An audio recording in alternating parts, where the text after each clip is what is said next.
χριστιανοί. Εννοείται. Προσπαθάει να κάνει το καλύτερο για τον Ιησού Χριστό.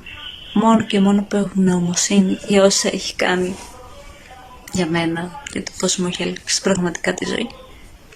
Μην πετάς και εσύ εδώ, μην σπάσεις τα νεύρα του, συγγνώμη. Άνα, και 100% αμαρτωλή. Καθημερινά. Γιατί προφανώς δεν είμαι άγια, δεν έχω κάνει μόνο όμορφα πράγματα. Έχω στενοχωρήσει ανθρώπους, έχω πληγώσει ανθρώπους, ξέρετε όλο. Ναι. Άσχημα πράγματα. Όπως όλοι. Και στο θέμα μου να γυρίσω, γιατί άμα πλατιάσω δεν σταματάω. Και ναι, αυτό που θέλω να πω είναι ότι μέσα σε αυτό το πούρκο του σκοταδιού, θα πω, της νύχτας, όπως θέλετε είναι το,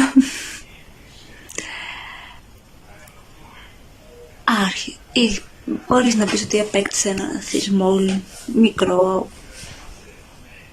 μεγάλο για μένα, αλλά εντάξει. Να, προς το ποτό.